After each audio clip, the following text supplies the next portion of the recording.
Hey everybody, it's Cindy here, and this week we've been talking about forgiveness. Forgiveness. And one of the things, when I asked you as a group, what makes forgiveness hard? Many of you said because of the pain, about how bad you're feeling hurt by something someone's done or not done or said or not said or whatever.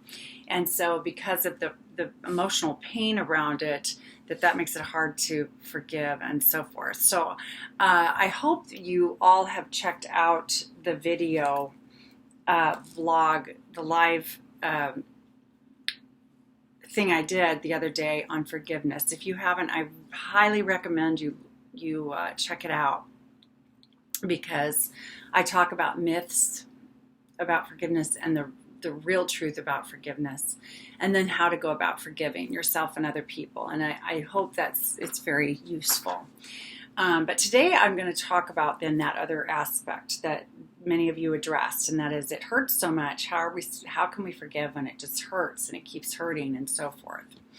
So let's talk about emotional pain and suffering. Okay. So first of all, you want to, whatever you're hurting about, you want to check your thoughts about it. Okay. Because some say in the psychological world that we don't suffer from events. We suffer from our thoughts about the events. Okay, so think about that for a second. We don't suffer from events. We suffer from our thoughts about the events. Okay, so let's have an example. Let's say you're out there dating and you like someone, you've spent some time with him or her, and they ghost you. You know, ghosting's when they just disappear. No word, no explanation. They don't text anymore, they don't call anymore, they don't see you anymore, and they don't explain. They just, boom, gone, right? Okay, so that's rough, right? So that's the event that they've ghosted you. And that might hurt. I mean, I had that happen, it hurt, right? But then you want to check your thoughts about it when you keep letting it hurt you. Because, like, you might say to yourself, oh, that person ghosted me because I'm not good enough, or because, maybe I'm not pretty enough or interesting enough, or, I guess I'm not worth their time. Okay, so you hear that? Like, those thoughts are causing you more emotional pain than somebody ghosting you really needs to, right? So the suffering is far greater. So check your thoughts, because you could change your mind about how you think about it. So if we changed our minds about how come somebody ghosted us, we could feel a whole lot better, right?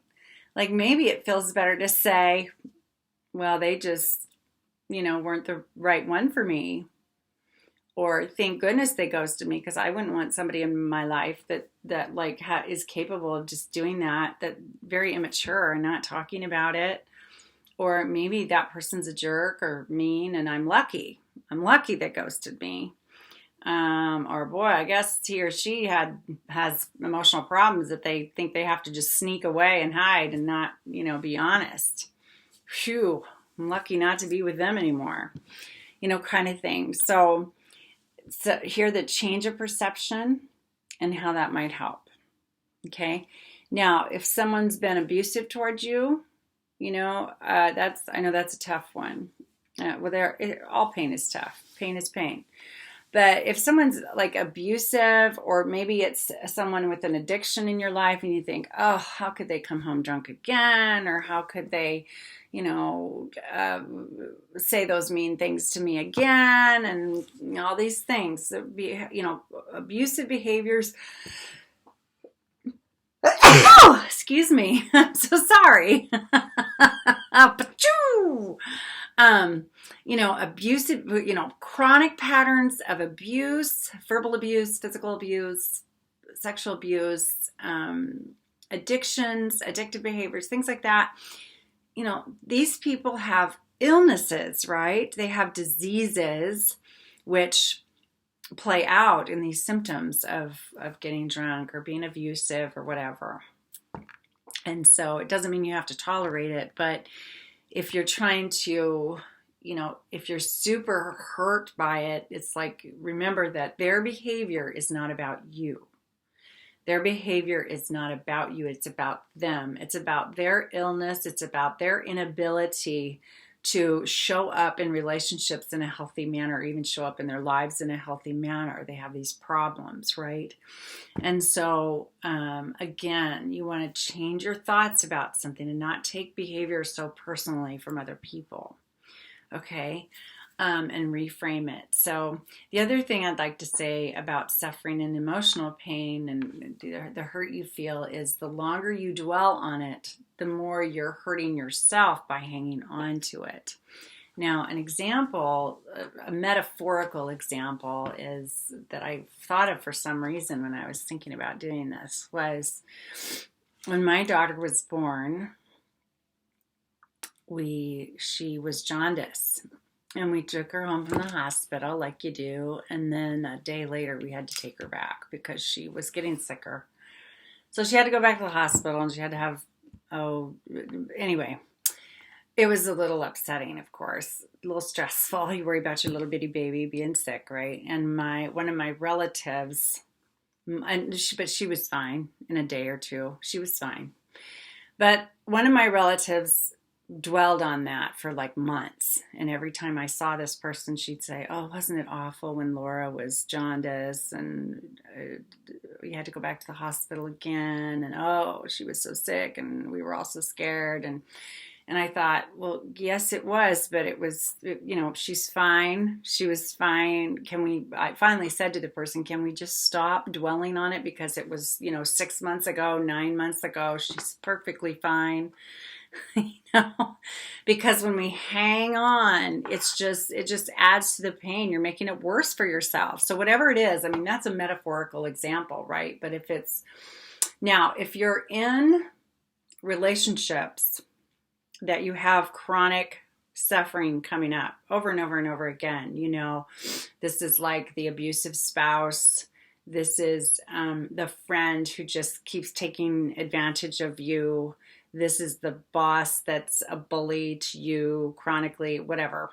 Whatever that is, if it's someone in your life and they just keep coming back and giving more and more pain and more pain and more pain and more pain or whatever, treating you poorly, then I would say get help or get out. Get help or get out. Now that's a very simplified answer, but I would say, any help you can get yourself or in the relationship. This is what I did with my marriage. I was married for 22 years and I just kept trying to get us help. Let's get help. Let's get help. Let's get help. Please, let's get help. Please, please, please. And he wouldn't do it. He wouldn't even acknowledge really that we had the problems that we definitely had that was dismantling our relationship entirely. And I got help for myself finally, but he never ever would. Never dealt with our issues at all. Wouldn't even acknowledge them. Told me I was crazy and making them up. So I got out. That's why I left. So, I had no interest in daily suffering anymore. Just no interest in it at all. So if you're in a situation, whether it's a marriage, whether it's even some other family member, a friendship, any kind of relationship, a job setting where you feel, there's pain every day, you're hurting chronically, that kind of thing, get help. Get yourself some help, and if that can be enough or whatever and make things different, great. Otherwise, I would get out. I would remove yourself from a relationship, remove yourself from a setting that is very painful for you. So you can let it go and forgive and move on. Get on with your life. Life is short. It's short. It goes so fast. Another year's almost over. Right? And so we want to focus on what's good and great. We want to focus on joy, the things that make us happy, the relationships that feel really good. Life is meant to feel good. Life is meant to feel good. We didn't just come here to suffer, And so ask yourself, why am I hanging on to pain? Why do I keep this pain alive in my life when I can be having a good time over here, or I can be finding new friends or a new relationship or meaning in my life in other areas? Why would I just keep honing in on this? So I would just really, really, really think about that. Again, so in quick review, remember that other people's behavior isn't about you. It feels like it's very personal. It feels like it's all about you, but it isn't. Even if they think it is, it isn't. You know, like the person who loses control emotionally and they say, oh, you made me angry.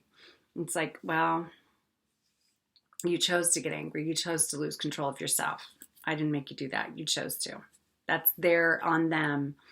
Your behavior's on you. We're 100% responsible for our behavior. They're 100% responsible for theirs. So remember, other people's behavior is not about you.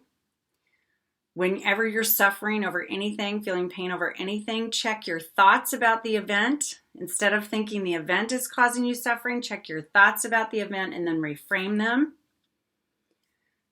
Choose to realize that choosing to hang on to pain is hurting you even more than you need to be hurt, that's unfair to yourself. And then if it's a chronic situation, a chronic repetitive issues in a setting that you're in daily or a relationship you're in daily, then I would get help or consider getting out. If it's a pattern you just cannot break on your own, get help or get out. And then turn your focus on what's working in your life, what feels really good, what makes sense, what feels good, what brings you joy, what brings you satisfaction and meaning, and the relationships that feel good, the people you really delight in, you trust completely, you feel really satisfied and loved in those relationships. Okay? And then go back and watch the forgiveness video because I think that'll help a lot too. So anyway, those are my thoughts for today, and I will talk to you again soon. Bye-bye.